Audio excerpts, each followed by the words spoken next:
હું છે ને ભાઈ વાત જરાક પર્સનલ છે એટલે હું ઓલા દિવાકરની વાત કરું છું. ઓ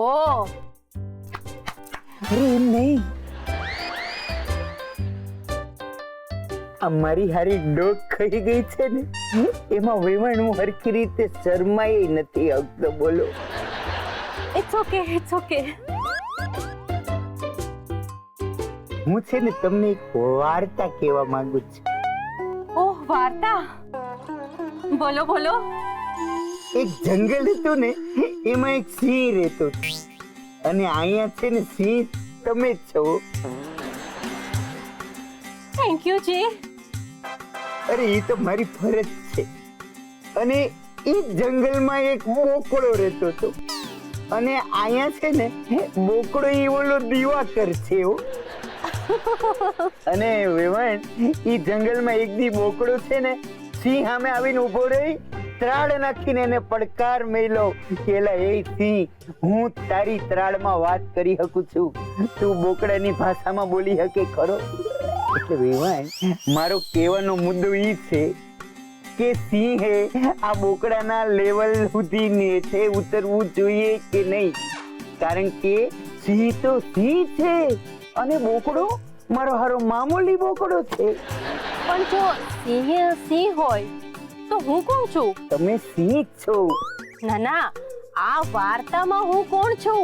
વિવાણ મેં તમને પહેલા જ કીધું ને શરૂઆતમાં કે વાર્તામાં સિંહ તમે જ છો.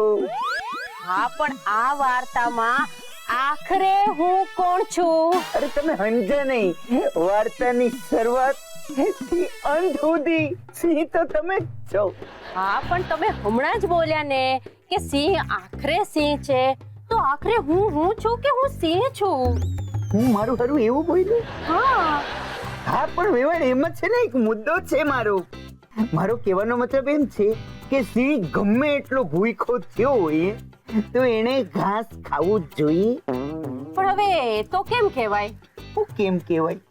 ના, એટલે કે સિંહની પરિસ્થિતિ શું છે, એને કેટલા દિવસથી ખાવાનું નથી મળ્યું અને મળ્યું છે તો શું ખાવા મળ્યું?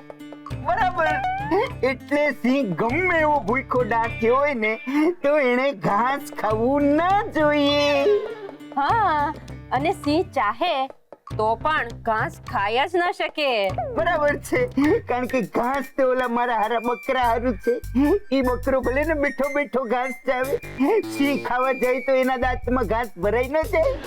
એટલે મારો હારો સિંહ તો એ ઘાસને જોવે નહીં અને એને ઊંઘે નહીં. What a sense of humour.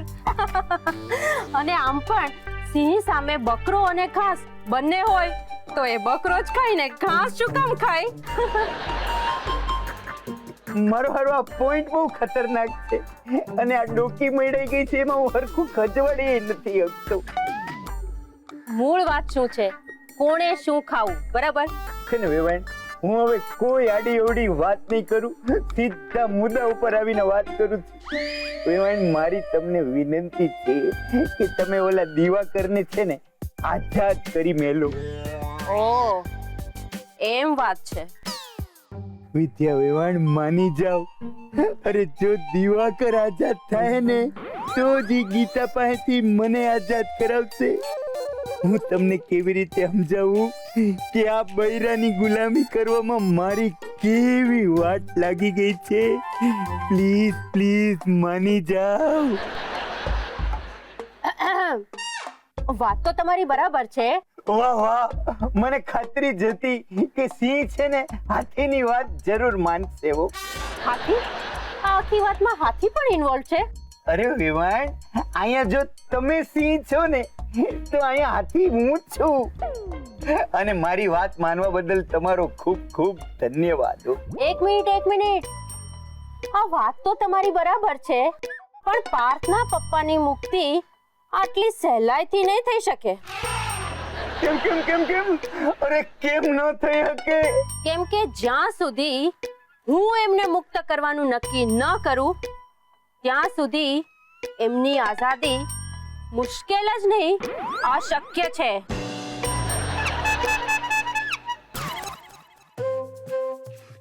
બસ બસ બેટા બસ બસ.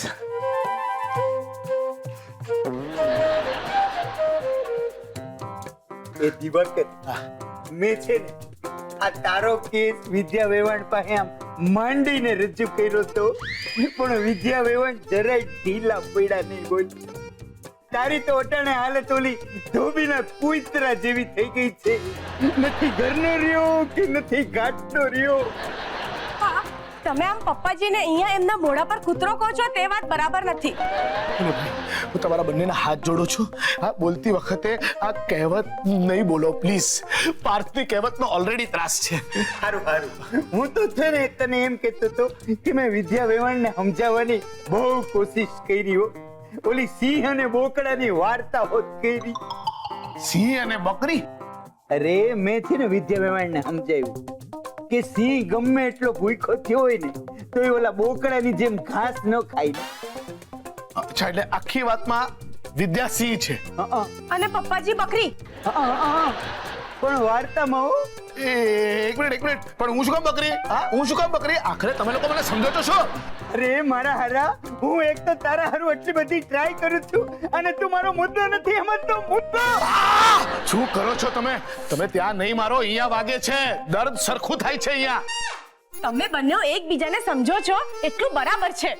જરાય બરાબર નથી, જરાય બરાબર નથી. આ અભ્યંકર છે ને વિદ્યાને સમજાવવાના હતા પહેલા કે મને આ ગુલામીમાંથી મુક્ત કરે, અને પછી જ હું ગીતા વેવણને સમજાવવાનો હતો કે અભ્યંકરને ગુલામીમાંથી મુક્ત કરે. ઓહ, તો હવે શું? એમણે એમનું કામ બરાબર કર્યું જ નથી, એટલે હું પણ કઈ ગીતા વેવણને સમજાવવાનો નથી. એ તો તેલ પીવા જા. મને ગરજુડા તારી ગરજ નથી. મારી પાસે છે ને એક ટોપના પેટનો સરપ્રાઈઝ આઈડિયા છે ગીતાને પટાવવાનો. અરે ગીતાને તો હું આમ મનાવી લઈશ. હા બરાબર છે. તો તમને છે ને ગીતા વેવણ જેવી ભોળી પત્ની મળી છે ને એનો તમે ફાયદો ઉઠાવો છો. અરે તમારા નસીબમાં આ વિદ્યા જેવી ખડૂસ પત્ની લખાઈ હોત ને તો તમને ખબર પડે. એક મિનિટ, વિદ્યા વેવાણ હાટુ આવા શબ્દ વાપરો છો? આ યોગ્ય નથી. અરે હું મારા દુઃખને રડું છું, એમાં તમને શું પ્રોબ્લેમ છે? અરે તારા દુખડા તું તારી રીતના રોઈ લે, પણ ઈ હારું કોકને આવી ભૂંડી ભાષામાં બોલે ઈ હારી વાત નથી. કમાલ છે. અરે વિદ્યા મારી બેન્ડ વગાડે છે અને ખબરદાર જો વિદ્યા વેવાણને બેન્ડ માસ્ટર કીધા છે તો આવી ખરાબ ભાષા. પપ્પા, હવે તમે ઠંડા પડો. અરે આ તારો હરો આવી ભાષામાં વાત કરે. બેન્ડ માસ્ટર ને અરે એક ઘાયલની વાત સની દેઓલ એટલે ઘાયલ જ સમજે. મારી સ્થિતિ તો સમજો. ઈ જીવો ઈ પણ કઈ નહીં. હવે આ મીટિંગ અહીંયા સમાપ્ત થાય છે. ચલો પપ્પા. અરે ચાલો. અરે પણ મારી ડોકી હાથમાં આવી જાય લે. કઈ નહીં થશે. ચલો. અરે એ ભાઈ, અરે મારી બેન્ડ વાગી ગઈ છે. એ મને બોલવા તો દો કે મારી બેન્ડ વાગી ગઈ છે. અરે આ કઈ જાતની ગુલામી છે યાર.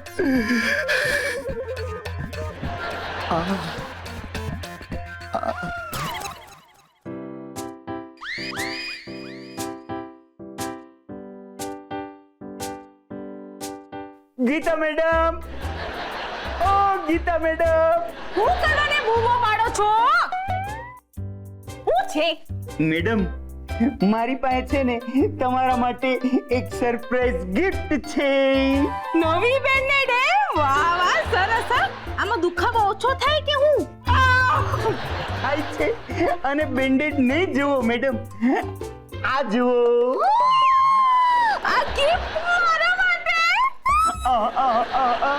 આ તમારા આટલા વર્ષોના નિર્મળ પ્રેમ બદલ મારા તરફથી મેડમ તમને આ એક નાનકડી ગિફ્ટ. હોય કાઈ? તમારા જેવો માણસ આ નાનકડી ગિફ્ટ પણ આપે ને તો એ બહુ મોટી વાત કહેવાય. આ મારી બધુંય કરો છો કે મારા વખાણે? વખાણ કરું છું. ચકોડાન પપ્પા, મને બહુ ગમ્યું તમે આ ગિફ્ટ લઈ આવ્યા. પણ આના બદલામાં મેડમ મને પણ તમારા તરફથી કંઈક મળશે ને? આજ તો મળે જ ને. તમે 2 મિનિટ બેઠા રહો, હું 5 મિનિટમાં રસોડામાં જાઉં અને તમારી હાટુ સેવ મુષ્ટી બનાવી લાવું. મેડમ આ ખવડાવવાનો પ્રેમ તો મેં ધરાઈને અટાણુંથી ખાતો જ છે. મને છે ને તમારી આ અષ્ટવક્રી સેવ મુકરીમાં રસ નથી. મને છે ને સેવા મુક્તિ જોઈએ છે. એટલે મારો કહેવાનો મતલબ એમ છે કે મને તમારી આ ગુલામીમાંથી મુક્તિ જોઈએ છે. એમ ભલે કર્યા તમને આઝાદ. જાઓ. વાહ! મારી ગીતાએ મને આઝાદ કરી દીધો. Thank you. અરે ગીતા, એનો મતલબ એમ છે કે તું મને ખરા હૃદયથી પ્રેમ કરે છે હો, અને તને મારી ખૂબ કાળજી છે. હવે તમારા કરતા વધારે મને પોતાની કાળજી વધારે છે, એટલે આઝાદ કર્યા. આ કઈ નો સમજાણું. જો હું તમને કોઈ કામ તો હોપું, પણ તમે કામ કરો પણ ખરા, પણ એમાં સેજે ભલીવાર ન હોય. બધા કામ મારે ફરીથી કરવા પડે. બોલો, એટલે આ ગુલામી મારી હતી કે તમારી ઈ જ નહોતું સમજાતું. હારું, પણ તને મોડું સમજાણું તો ખરું. હા, તમે મોડે ગિફ્ટ આપીને એટલે. મમ્મી, ચકુડા જો. અરે ગિફ્ટ ખોલીને તો જો. પપ્પા આ ગિફ્ટ તારું મારી પાસેથી લીધી છે. તો ઉભો રે, હમણાં જ ખોલું.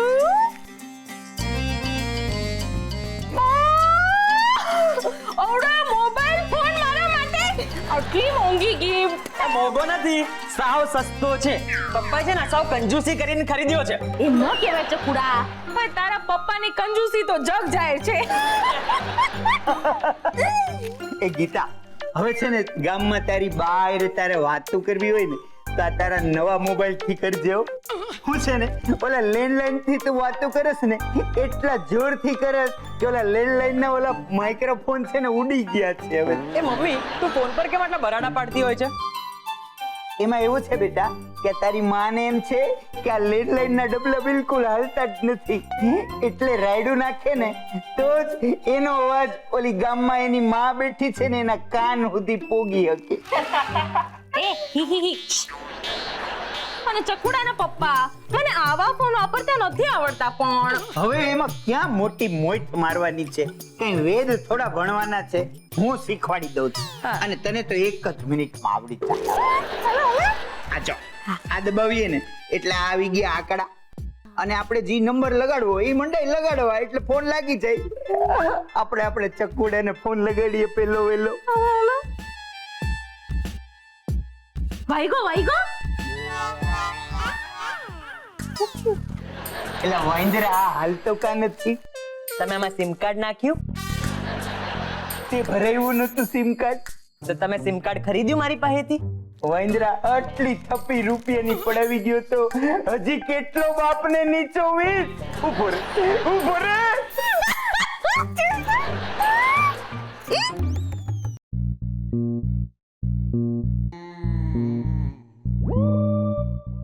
પાર્થ, તું શું દરેક વખતે ચોપડામાં ખોવાઈ ગયેલો હોય છે? ચારુ, આ મારું કામ છે. ઓહ, તો કપડાને કબાટમાં મૂકવાનું કામ તે કોનું છે? તું કામ કરે છે તો તારું જ થયું ને. અચ્છા, તો તું હવે મને એ કે પપ્પાજીને ઘર કામની ગુલામીમાંથી આઝાદ કરાવવા માટે મમ્મીજીને સમજાવવાનું કામ એ મારા પપ્પાનું છે? ના, કોણે કહ્યું તને આવું? નથી ને? તો પણ મારા પપ્પાએ એ કામ કર્યું. શું વાત કરી? ના એટલે કે પછી શું થયું? મમ્મી માની ગઈ? તું પહેલા તારું કામ છોડીને મારા કામમાં મદદ કર, તો જ હું તને કહીશ. અચ્છા, એટલે હવે તું મને બ્લેકમેલ કરી રહી છે? ચાલ, હું તને મદદ કરીશ. પણ મમ્મી શું કહ્યું? બોલ ને. ના પાડી. એટલે તારા પપ્પાની વાત ન માની? નહીં માની. આ વાત મને માનવામાં નથી આવતી. એટલે કે મમ્મી તારા પપ્પાની કેટલી રિસ્પેક્ટ કરે છે, અને જો મમ્મીએ તારા પપ્પાની જ વાત નહીં માની પછી પપ્પાને આઝાદી મળવી મુશ્કેલ છે. આમ આખો દિવસ ચોપડીમાં મોં ગાળીને બેસીસ ને તો કાઈ ના થાય. હવે મારે જ કંઈ કરવું પડશે પપ્પાજીના છુટકારા માટે. તું કંઈક કરીશ? મતલબ કે ભેંસ ભાગોળે ને છાસ છાગોળે? પાર્થ, તું મને ભેંસ સાથે સરખાવે છે? અરે નાના. તો છાસ સાથે? અરે યાર ચારુ, તું પણ છે ને. અરે કહેવત ને છે ને આમ શબ્દ ન લેવાની હોય, ઉદાહરણ તરીકે લેવાની હોય. એમ તો પેલી કહેવત છે ને કે પાડાના વાક્ય પખાલીને ડામ. તો આપણે શું આમ પાડાને હટાવીને ત્યાં પપ્પાને ગોઠવી દેવાના? ઓ, ઠીક છે. પણ આજકાલ તું અચાનક કેમ કહેવતો બહુ બોલે છે?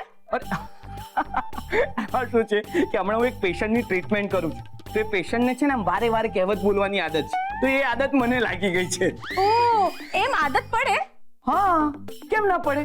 પેલી કહેવત છે ને કે કાળા સાથે ધોળો રહે તો ભલે વાન ન બદલાય પણ શાન તો બદલાય જ. પાછી કહેવત બોલ્યો. ઓહો, આ લેખિકાની છે ને મારા મગજ ઉપર અસર થઈ ગઈ છે. કોણ લેખિકા? અરે આ પેશન્ટ, એને છે ને આમ વારે વારે ત્યાં જો ત્યાં જો ત્યાં જો. એ આમ કહેવત ટાંકવાની ટેવ છે. એને છે ને મોટા લેખક બનવું છે. તારું કામ પણ કમાલનું છે. ઇન્ટરેસ્ટિંગ પ્રોબ્લેમ્સ લઈને આવતા હશે ને પેશન્ટો તારી પાસે? ના ના ચારુ, ક્યારેક ક્યારેક ગંભીર પ્રોબ્લેમ પણ હોય. અત્યારે એક ભાઈ આવે છે, એમની પત્ની 3 દિવસથી બીમાર છે, પણ અસર એમને પોતાને થઈ ગઈ છે. બોલ. ઓ એવી તે શું બીમારી છે એમની પત્નીને? શંકા કરવાની. પેલી કહેવત છે ને કે શંકાના ભૂત. પ્લીઝ તું ફરી કહેવત નહીં કહેતો. Okay okay. એ બેનને છે ને પીપીડી નામની બીમારી થઈ ગઈ છે. ઓ તે શંકા કરવાની પણ અને આ પીપીડી પણ બે બીમારી? અરે ના ના ના, પીપીડી એટલે પેરાનોઇયા પર્સનાલિટી ડિસઓર્ડર. શંકા કરવું આ એક બીમારીનો ભાગ છે. બીમારીનું નામ આટલું અલગ છે તો શંકાઓ કેવી હશે ને? હા, અરે શંકાઓ એવી છે જો ને કે એનો પતિ હલબલીને પહેલા એના ઈલાજ માટે આવ્યો. અરે એકવાર કોઈ પુરુષનો રોંગ નંબર ઘરના નંબર ઉપર આવ્યો તો પત્નીએ પતિને ધમકાવી દીધો, તમારું લફડું છે કોઈ બાર. પુરુષ સાથે પતિનું લફડું? ના, પત્નીને શંકા છે કે લફડાવાળી સ્ત્રી પકડાઈ ના જાય ને એટલે કોઈ પુરુષ પાસે ફોન કરાવ્યો છે. ઓ અને સાંભળ તો ખરા, બીજા દિવસે કોઈનો ફોન ના આવ્યો ને તો પત્નીની શંકા પાકી થઈ ગઈ. ફોન ન આવ્યો છતાં? હા, પત્નીને શંકા થઈ કે એને જેવી શંકા થઈ છે ને એવી શંકા પેલી લફડાવાળી સ્ત્રીને થઈ હશે એટલે એને ફોન નહીં કર્યો. બાપ રે, કેવી ખતરનાક શંકા છે. હા, અરે ચારુ તને શું કહું, 2 દિવસથી એ ભાઈને સમજાવી રહ્યો છું, ભાઈ તમારું કોઈ લફડું નથી. બોલ. શંકાના કેસ પણ કેવા વિચિત્ર હોય છે નહીં? હા, કોણ જાણે કેમ આ શંકાની બીમારી સ્ત્રીઓને જ વધારે થાય છે. એમ? હા, અરે આ શંકાનું સર્જન કરવું ને આસાન વાત છે, પણ એનું વિસર્જન કરતા કરતા નાકે દમ આવી જાય છે. અરે વાહ, હું શું ડાયલોગ બોલ્યો! સર્જન વિસર્જન, ક્યાં વાતે ક્યાં વાતે. અરે આ લાઈન છે ને હું પેલી લેખિકાને સંભળાવું છું, હમણાં જ ફોન કરું છું. અરે ખુશ ખુશ થઈ જશે બે. શંકા શંકા નહીં, પણ મને ખાતરી છે કે આ શંકાની બીમારી જરૂર કામ લાગશે. પપ્પાજી, કેમ છે હવે પગ? સુવામાં તકલીફ તો નથી? ઓકે છે, રિપેરર આવે તો ફરક પડે. રિપેરર કે ડોક્ટર? ડોક્ટર શું કામ? સોફાનો પગ ભાંગી ગયો એમાં ડોક્ટરની શું જરૂર? એ તો રિપેરર જ કરી શકે ને. પપ્પાજી, હું તમારા પગની વાત કરું છું. ઓહ, અચ્છા અચ્છા અચ્છા અચ્છા. અત્યારે તો સોફો અને હું બંને બીમાર પગવાળા છીએ. એક મિનિટ બેટા, તું ખાલી પગ બોલે તો એમાં મારે શું સમજવાનું? સોરી પપ્પાજી, શું પ્રોબ્લેમ છે પગમાં? અરે કઈ નહીં, પેલો ગરબા રમતા રમતા છે ને પડી ગયો તો. ઓહ, એટલે ગરબા રમતી વખતે સોફા પણ તમારી પાસે હતો? સોફા? એ હવે જો, હવે તું સોફા વિશે વાત કરી રહી છે? મારે તો તમારા પગ વિશે જાણવું હતું, પણ તમે જ સોફાની વાત કરી એટલે મને એમ થયું ઠીક છે, સોફા તો સોફા, આપણે તો પગની જ ખબર લેવાની છે ને. લાગે છે બહુ એક્સાઇટેડ છે આજે. હા, તમને કેવી રીતના ખબર પડી? વાતે વાતે લોચા મારી રહી છે ને એટલે શંકા ગઈ. વાત શંકાની જ છે. શંકા? કોની શંકાની વાત છે? મમ્મીજીની શંકા. વિદ્યાને શું શંકા છે? તમારા અફેર વિશે. મારું અફેર? કયું? આઈ મીન મારું ક્યાં કોઈ અફેર છે? પણ જો મમ્મીજીના હાથમાં તમારા નામે લખેલો કોઈ સ્ત્રીનો પ્રેમ પત્ર આવી જાય તો? હમણાં મમ્મીજી તમને ઘર કી મુર્ગી દાલ બરાબર સમજે છે. ઘર કી મુર્ગી દાલ બરાબર. એ પ્લીઝ પ્લીઝ, હા ચારુ, તું આ કહેવતોના તીર મારા ઉપર હવે નહીં ચલાવ. હા, પેલો પાર્થ મને કહેવતમાં બંદર કહેતો હતો, હમણાં અભ્યંકર આવ્યા હતા તો વાત વાતમાં એમણે મને બકરી કહ્યું અને હવે તું મને મુર્ગી કહે છે. અરે ચાલુ આપણું ઘર છે કે કોઈ પ્રાણી બાગ છે? અરે દર વખતે પ્રાણી મારે જ બનવાનું બધું. અને મને કે એક્ઝેક્ટલી હું કયો પ્રાણી છો? બકરી, બંદર કે મુર્ગી? પપ્પાજી, સોરી, એકચ્યુઅલી મારી ભૂલ થઈ ગઈ. કહેવત એમ છે, ઘોડા ચલે હંસ કી ચાલ. ઘોડા નહીં કહેવત છે કૌવા ચલે હંસ કી ચાલ. પ્લીઝ હું રિક્વેસ્ટ કરું છું આ કહેવતો છોડ અને મુદ્દા પર આવ. ઓકે ઓકે, હું કહેતી હતી કે જો મમ્મીજીના હાથમાં તમારા નામે લખેલો કોઈ સ્ત્રીનો પ્રેમ પત્ર આવી જાય તો